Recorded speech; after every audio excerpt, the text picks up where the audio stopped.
Good to go. Okay. We've just finished a rest activity called NSDR, or non-sleep deep rest. A protocol popularized by Dr. Andrew Huberman and is used as a response to his findings at Harvard as he researched the effects and need of sleep and deep rest. It may have seemed odd to do, or maybe hard to follow. I know for myself it always seems hard to dial in at first, but at the end I do always feel the refreshing effects. So we're going to take a few minutes now to talk about what we experienced and maybe what we did or did not enjoy about the exercise. You guys can kind of just call out if you want. I really liked it. I almost fell asleep. Mm-hmm. I felt myself go. Yeah. Yeah, it was really nice. And I didn't realize that that you can do it like any time of the day or night, and that it like actually like, because sometimes I think, oh, I'm just getting sleepy now, and I don't think, oh no, I'm actually getting rest from this, even though I'm not asleep. So that's really cool. Yeah, Zach and I did this once in the CBC parking lot in our car Oh. because we were having a really rough day, and it was Essentially, the idea behind it is it's like taking a nap without taking a nap. yeah. Right. And there's been so many times where I needed this. And I there's felt a lot. just so you guys know, there's a 10, 20, and 30-minute version. Mhm. So, and it's on Spotify as well as YouTube. I gotta try the 30-minute one. I've only ever done the 20-minute one, and that one did feel a bit long. But Brad, I feel like Matthew? I'd fall asleep.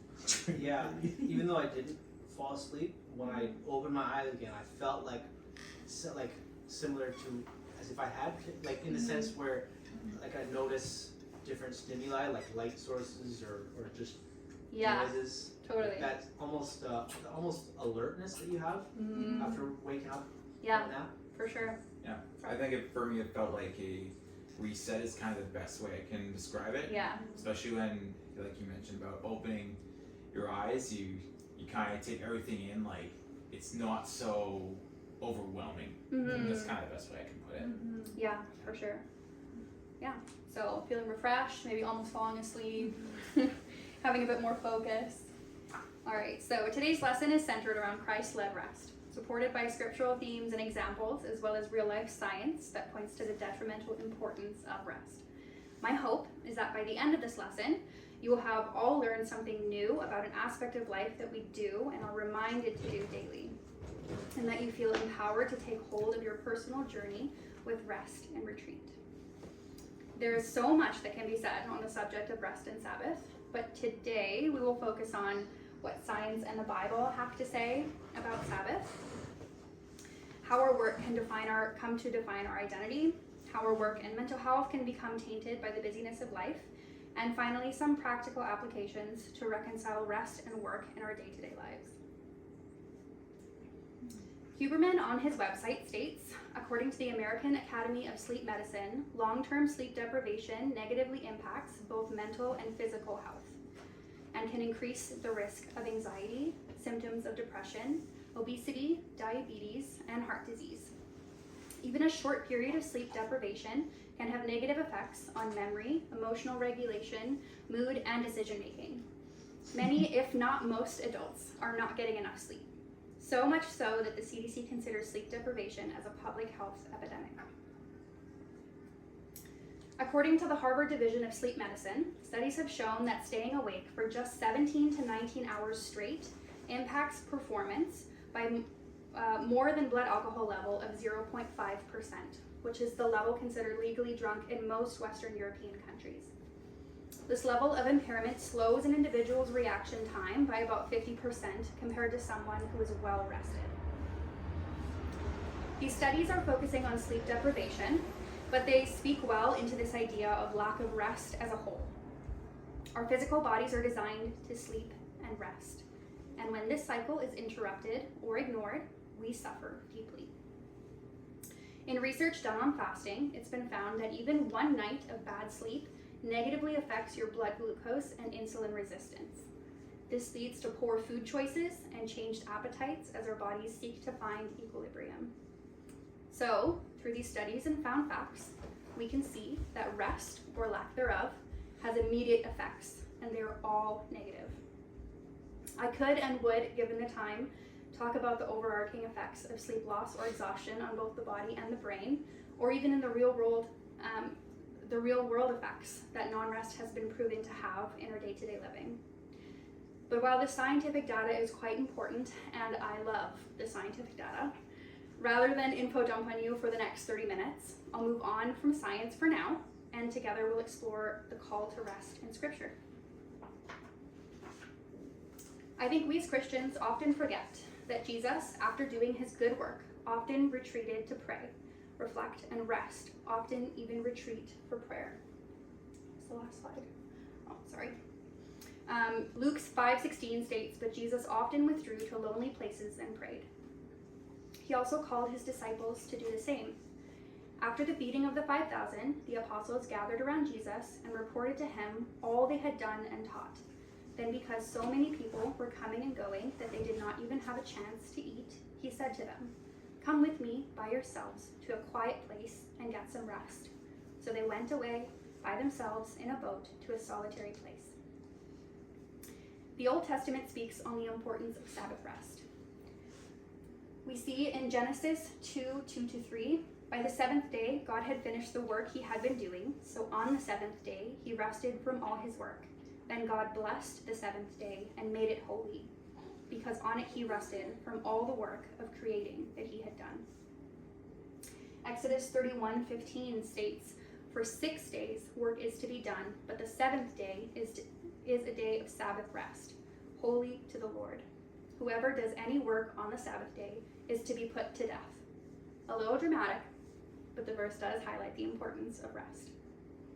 Again, in Exodus 34:21, we see 6 days you shall labor, but on the seventh day you shall rest. Even during the plowing season and harvest, you must rest. Leviticus speaks on resting the land every 7 years, freeing slaves from debts, and having celebrations of rest. Deuteronomy 5:14 reminds the Israelites of the Sabbath and its specific rules. There are reminders in both Deuteronomy and Joshua that the land of Israel was meant to be a resting place for the Israelites from their enemies. I could go on, much to your boredom, likely, but to the point of this lesson, the Bible is absolutely brimming with the practical lesson and practice of rest and Sabbath. Let's move on to what the definitions of leisure, Sabbath, and rest are from their original language to help give us context and some solid ground as we move forward. The Greek word for leisure, used in our Mark 6:31 passage when Jesus told his disciples to rest after feeding the 5,000, is anapau.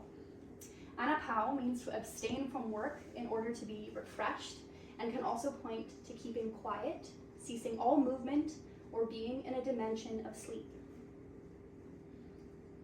Similar to when Jesus asked the disciples if they're sleeping at the Garden of Gethsemane in Mark 14:41. Similarly, the Hebrew word Shabbat means to cease, to desist, or to rest. And finally, the Theological Word Book of the Old Testament summarizes the root of the Hebrew word for rest as nauk.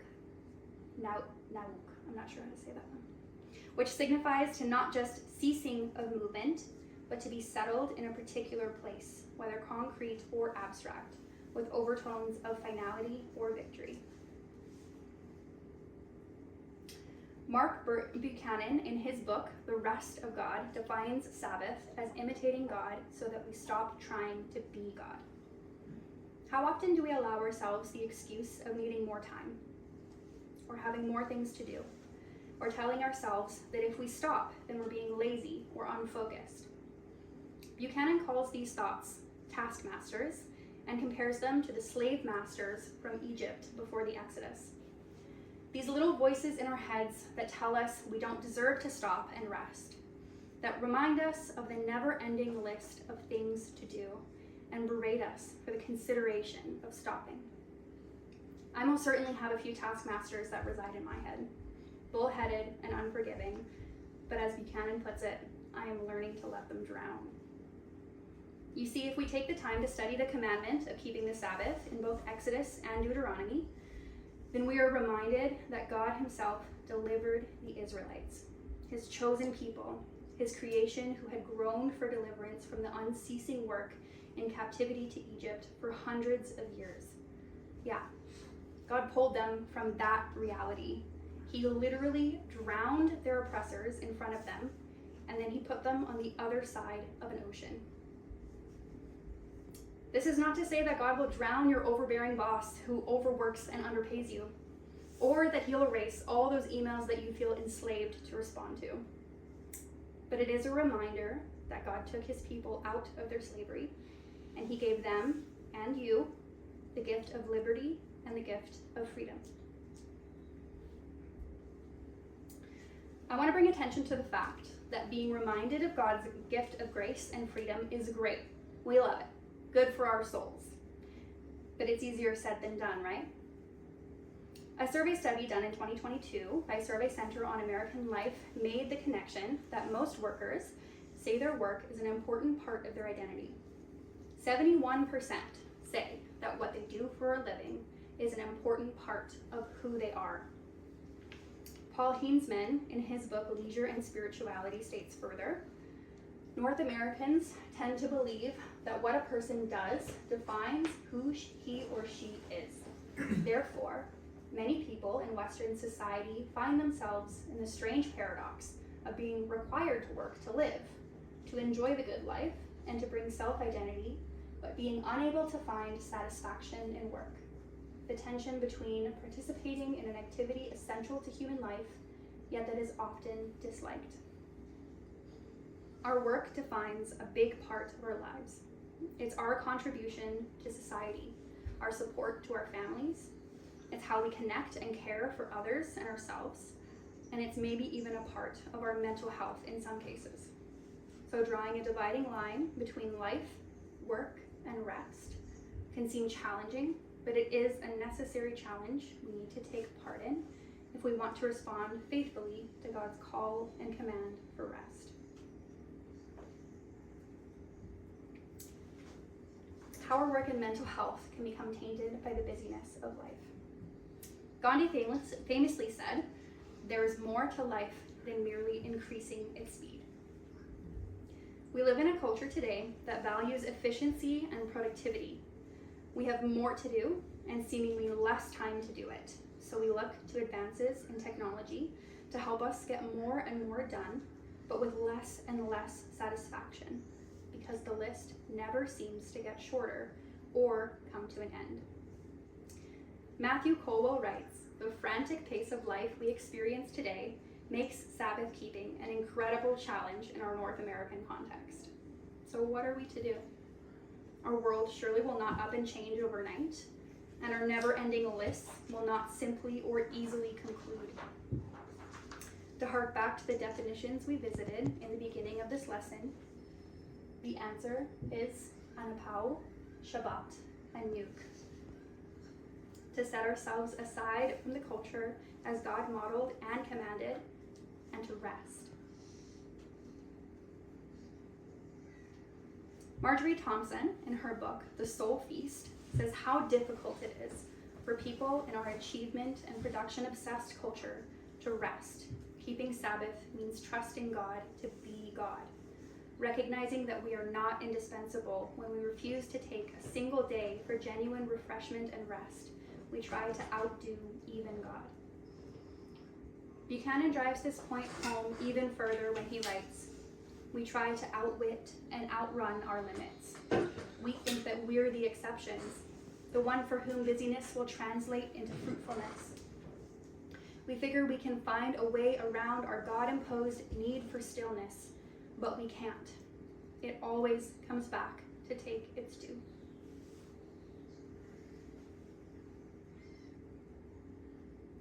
Burnout is real. Exhaustion is real. Stress and anxiety are real. At the beginning of this lesson, we learned the science that backs up the need for rest and the pitfalls, both mentally and biologically, of lacking it. Shabbat, Anuk, tells the reader that humans are not only to refrain from their work, but are also to enter into a condition of victory or salvation rest. The rest can only happen with and through the presence of the Lord and his great provision. Do not be mistaken. Do not be mistaken. The work we do is good work. Even with its pitfalls and time-restricted requirements, it is still good work. Jesus did good work. He performed miracles. He brought people back from the dead, professed and lived the gospel message. Even so, he often withdrew to lonely places and prayed. Luke 5:16 tells us. A great story that is helpful to put this idea of good work being tainted comes from an old fable. The old fable goes that of the monkey and the fish. Boiled down, the story goes that the monkey thought that he was doing a good and sacrificial work by saving the fish from drowning and taking it out of the water and onto dry land. The monkey was proud of himself for being such a helpful monkey and for doing such a good job. This fable is typically used to highlight leadership methods and perspective differences between cultures, but another key message that can be taken from this story is that the monkey believed he was doing a good work. He believed that he was helping the fish, even if in reality he was doing the opposite. Just like we as humans believe that if we just work harder or longer or finish one more task, that it'll be okay, because surely the work that we are doing is good, right? Surely we're contributing to the greater community and to our families better by working harder and refraining from rest. By listening to the taskmasters in our minds, work is getting done, so it must be good, right? When our good work becomes the taskmaster in our lives, then it becomes not good work, but just another menial task we believe we must do to help the world and people, even if in reality, like the monkey, we're doing the opposite.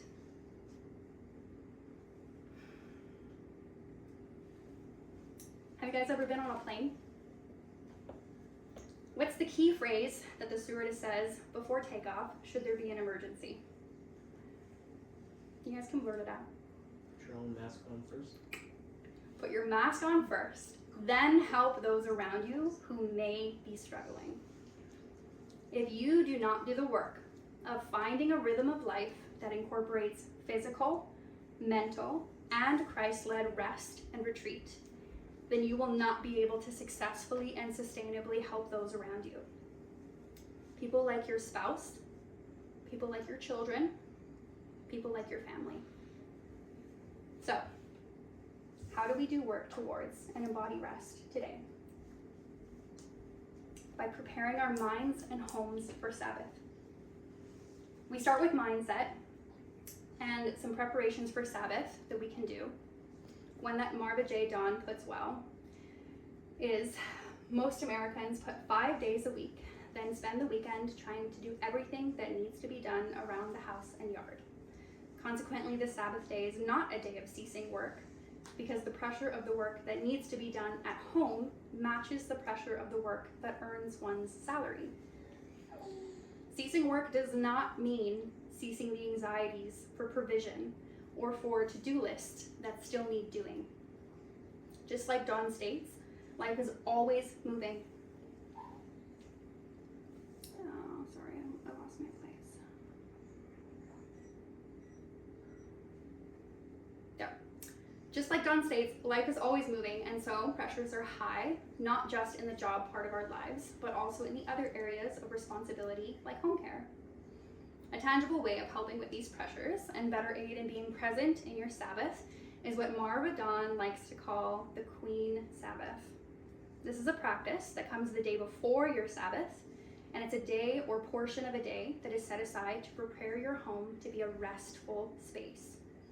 Dawn stresses that this process does not have to look like making your home spotless, unless you enjoy doing that, but rather it's a mindful process of taking things in your home that can lead to anxiety or stress or remind you of the work you still have at hand and putting them away for another day.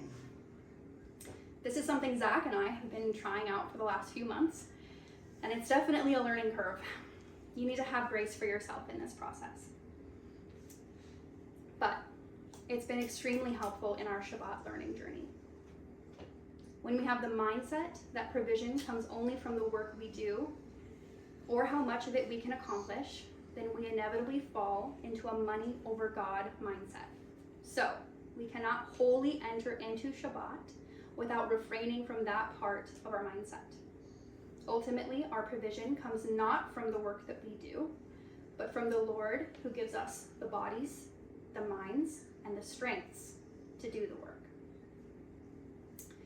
Another area that we can be mindful in as we prepare for Sabbath is in information filtering. Our world is in a constant state of brokenness. It's heartbreaking, and we as Christians are called to help where we can, but we cannot fix every problem or allow each global issue to take our peace and our focus from the right here, right now. Erin Linham speaks on her practice of filtering information, and in her practice she states, "One way I filter information is by not scouring news websites or following news feeds. Instead, I trust a few good friends to tell me what they know might affect me concerning world events. You can intentionally choose one or two news sources you trust and unfollow and avoid other sources that bring only anxiety. We're also not meant to process the vast amounts of information flowing through our social media feeds each day. Instead, we can intentionally choose to consume content that encourages us and nurtures our God-given gifts and interests, while unfollowing and filtering out things that leave us anxious or distracted." For Zach and I, we have found a good balance in deleting social media apps altogether. That's not what I'm telling you that you have to do. Social media apps are not wrong or inherently bad, but they do connect to a lowered mental health, higher stresses, and higher anxiety levels. Doing some thinking about what you consider and why or how you consume it is a great tool to aid in your mental preparation. Once we have done the thoughtful work of preparing our minds and homes for a practice of Shabbat, we are then made ready to find delight in the Sabbath. Norman Wordsworth writes that delighting in Sabbath ought to be our highest priority and our deepest desire, because the experience of delight is what the Sabbath is all about. What could be finer or more desirable than to share in God's own menuha or to participate in healthy, convivial relationships that mark the reconciling, redeeming presence of Christ among us. Delighting in Sabbath happens in a plethora of ways. We delight in Sabbath when we sleep in, when we see friends, spend time with family, connect with nature, or when we find ways to help our biological and physical bodies rest and heal, to name a few. When God finished creating the world, the waters, the trees, the animals, the man, he sat back and saw that it was very good, and he rested after doing his work. Then God blessed the seventh day and made it holy, because on it he rested from all the work of creating that he had done. God delighted in the work that he had done, and he rested in it. Practice Sabbath by tuning in to our bodies and their needs. God created our bodies in his image, and it is also said in 1 Corinthians 6:19 that our bodies are templates for the Lord and that we are to care for them. So another great and mindful way to practice Shabbat is to also practice Selah. Selah is a Hebrew musical term that means to pause or to rest. Pausing in our day to find our rhythm or our breath allows us to stop the world's call for continuous work and enter into the Lord's call for balance and rest in him. Erin Linham writes, "Although creation is broken, we can still glimpse God's original design and allow it to inform our patterns of work and rest. One way I've done this is to become a collector of sunrises and sunsets. You can do the same by letting the sun's rising and setting be your cue to pause. Let these stunning moments when God paints the sky with color be your Selah signal to be still for a few minutes. Pause and admire God's designs for a time reflected in nature. Go for a walk at sunrise and notice which birds take up the first morning songs. Which species are the early risers? Or walk through your neighborhood at dusk and notice how nature seems to hush as the sun falls below the horizon. Aaron's point here reminds us that our physical bodies are in tune with nature and that our bodies greatly benefit from some kind of connection with it. We're going to think back to the beginning part of our lesson. We learned that our physical bodies need sleep, otherwise we suffer. So let's build on that. Our bodies know that we need sleep, so when it gets dark outside, we actually naturally create melatonin, which makes us sleepy. And when the sun comes up and it's time to wake, our bodies, with increasing sunlight, release cortisol to wake us up. Think back to when you've gone camping. Do you typically wake up a little bit earlier? I know for me, and those around me when I'm camping, it's really hard to sleep in. The morning light seeps through the tent, and awake we go. Isn't that beautiful? We were created within nature, and our first command was to work it. This gave us purpose, and it also gave us harmony. When we fight that harmony and lack the connection to nature by being stuck inside or in front of a computer or a phone, then we lack rest and we ignore God's command to take Sabbath. Lastly, before we conclude, another great practice to take into Sabbath rest and Selah is spiritual rest and reconciliation. Or reconnection, sorry. Parker J. Palmer connects the need for solitude, silence, and prayer to good spiritual discipline. He sums this idea up by saying, in solitude, we acknowledge ourselves. In silence, we acknowledge the world. And in prayer, we acknowledge the spiritual bonds that tie us and our world together. We live in our world, and it will likely not end tomorrow, taking all our worries with it. It will likely continue tomorrow and the day after that, and so on. Wars will still rage, work will still trudge forth, time will not stop. But in the midst of the culture of chaos and productivity that we are encompassed in, we can find our Selah and ground our minds and souls in the solitude, stillness, and prayer of the Lord. So, to sum up the application points, we start by readying our mind and home for Sabbath by doing a clean Sabbath and finding ways to minimize stress from social media or media as a whole. We delight in Sabbath by finding moments of Selah, relationship, and connection to nature. And we find space to reconnect and spiritually ground in solitude, silence, and prayer. We're going to take a few minutes now, and in one group of 3 and one group of 2, I would like you to talk about the application points that I've covered here and which ones you feel like you want to try. As well, are there any other ways to embrace and practice Sabbath that we did not cover that you can think of and think might be helpful? You can start that time now.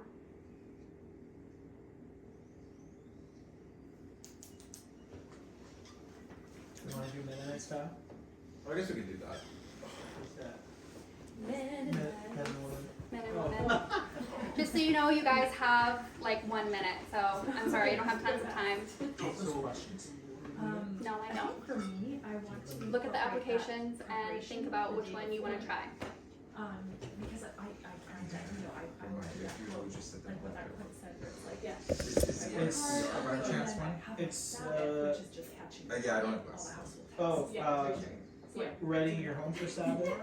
Oh, yeah. I think Leah and SBR No, I can do agree. one for sure. Okay. Delighting in Sabbath One way by that finding moments of Selah relationship and connecting to nature. Finding space to reconnect and spiritually ground. So solitude, silence, and prayer. For me, like, definitely removing social media would be a big one. Because I find I'm pretty good at not working, but I'm not good at not Right, yeah. kind of disconnecting clearing my mind yeah. from the day before. things Yeah, that would mentally or drain like, me. Yeah, I know this totally. interview, Absolutely. Yeah. even more than I that. definitely hear you Okay, there. here's this. It's all It's nice. And now this is. On the other side of that, it's Right. nice. All right, finish your sentences, and I'm gonna pull you back. Yeah. I'm sorry we don't have more time. That's fine. Yeah. We can talk more after the lesson. I'm sorry. Yeah. Okay.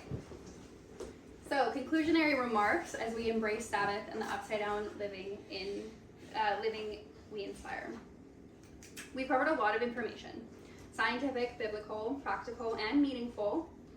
It's good in this moment to take a breath.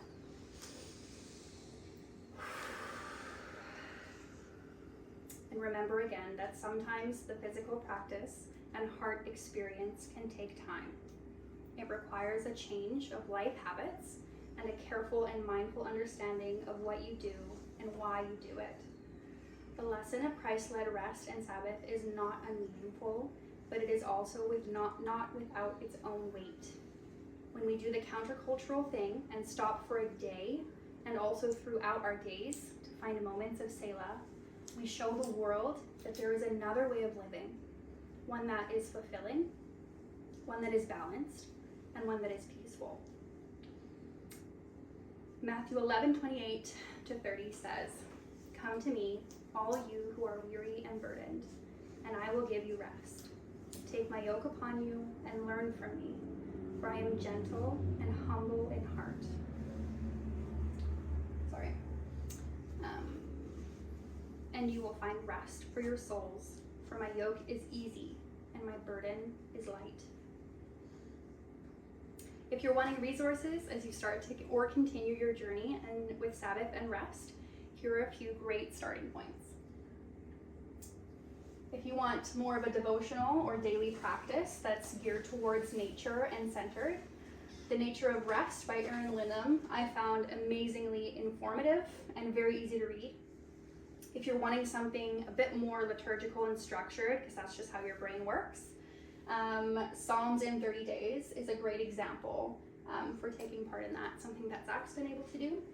If you want a more holistic and detailed work, Keeping the Sabbath Holy by Marva J. Dawn is wonderful. And if you're wanting something similar to a spiritual self-help book with good engaging questions, God in My Everything by Ken Shigematsu is amazing. I'll go back to this slide. I'm just going to quickly move on. Andrew Huberman has on his website, he has different areas of podcasts and exploring that he's done. He has one specifically on sleep hygiene.